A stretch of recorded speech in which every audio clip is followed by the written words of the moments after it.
Welcome to Overlooked.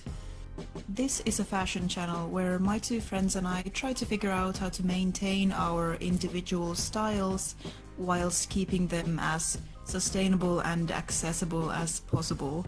My name is Janika and I live my life in skirts, as I've kind of tried to demonstrate with this lookbook of my outfits of the week. At the moment, I have exactly one pair of jeans in my possession, and well, you can see from the way they fit that I'm extremely badly versed in the science of jean sizing. And there's no ideological or deep moral reason for this. Skirts are just where my comfort level kind of naturally lies, or has lied for some years now, and it is just kind of how I like to dress myself. And I'll probably expand my wardrobe with some nice suit trousers and jeans in the future, just to make it a little bit more versatile. If you are also a veteran skirt and dress wearer, this video is unlikely to offer any mind-blowing insight for you. My main demographic for this piece are the numerous people who have said to me that I don't know how you do that. I feel so uncomfortable in skirts, or don't you feel cold? You know, the people who don't necessarily know how to make skirts a wearable part of their daily wardrobe. The structure of this video will be based around the three main grievances that I've heard people have with skirts and dresses. 1, I feel vulnerable and like I'm going to flash a bunch of innocent bystanders as soon as a gust of wind happens upon me. 2, job rub, pretty straightforward. And 3, tights are uncomfortable and too thin to keep me warm, and they rip like wet paper bags around my thighs. So these are all perfectly valid criticisms. The point that I'm making with this video is not that this stuff doesn't happen, but the point that I am making is that it can be managed, and I'm gonna tell you how, so stick around for that. So there's this I think it's a BuzzFeed hack video where they prevent a skirt from flying up in the wind with taping coins to it.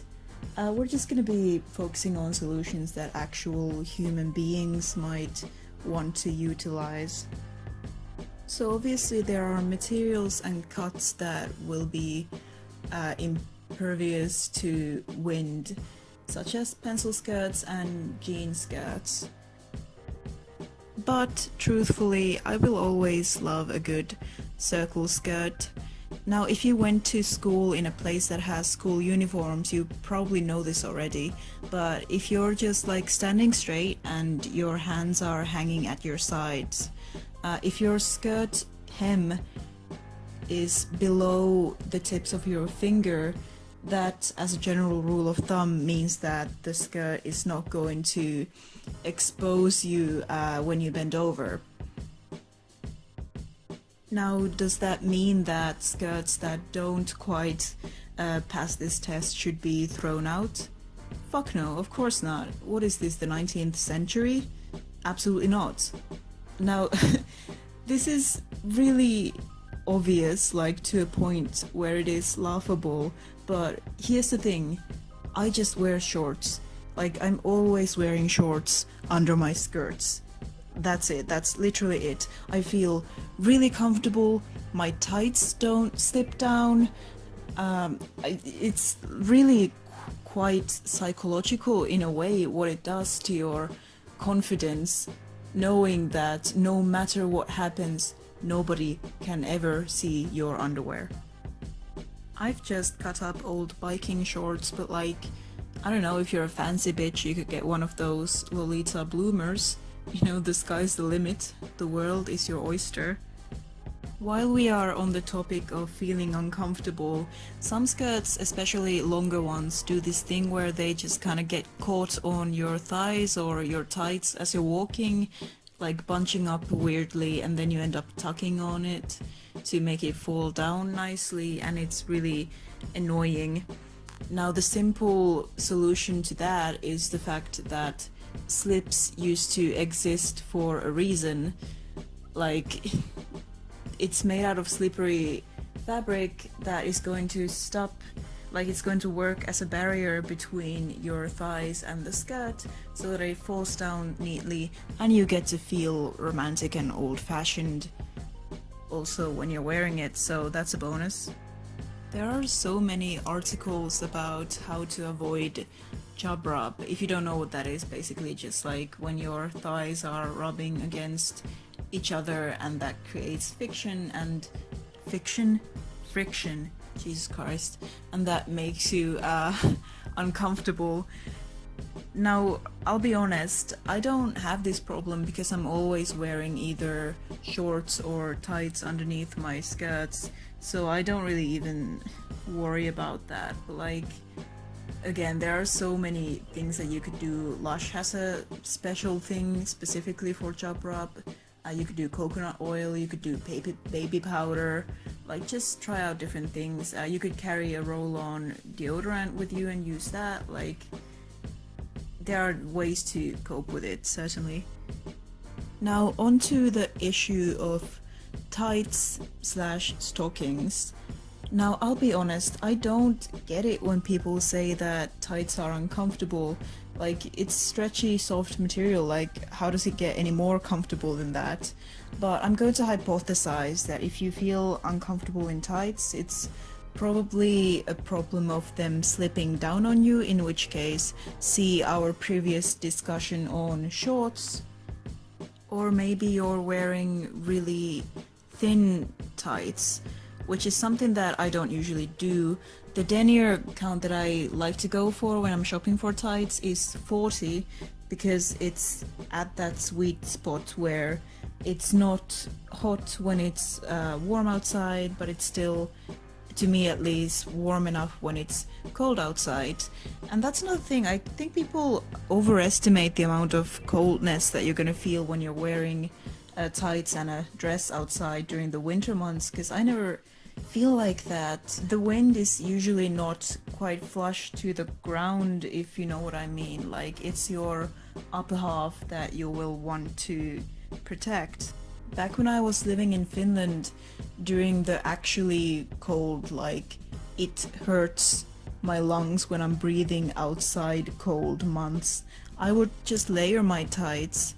And that's another thing, you don't need to throw away your tights as soon as they ladder or you get a hole in them. That's a really common misconception I see, and I just think it's a shame, because I'll repeat, there's never really a reason to throw out a broken pair of tights.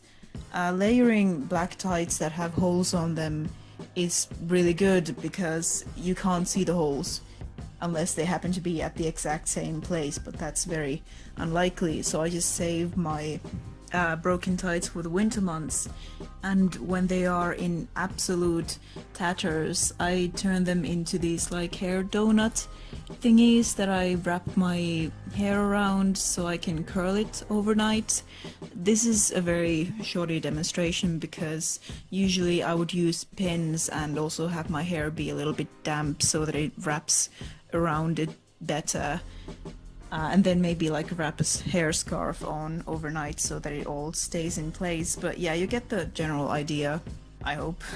So when you're shopping for tights, my general recommendation is 40 denier thick and size down one size if you want to be hugged, like if you wanted them to kind of suck you in, and size up if you want them to last longer. You know, they're not gonna tear as easily if they're not as stretched out over your thighs, obviously. The good thing about tights is that it's really stretchy material, so, you know, you're not gonna be screwed if you get not the exact right size. Most of my tights are in size extra large for this exact reason. They last a little bit longer. I hope this little video had something in it that you could potentially use.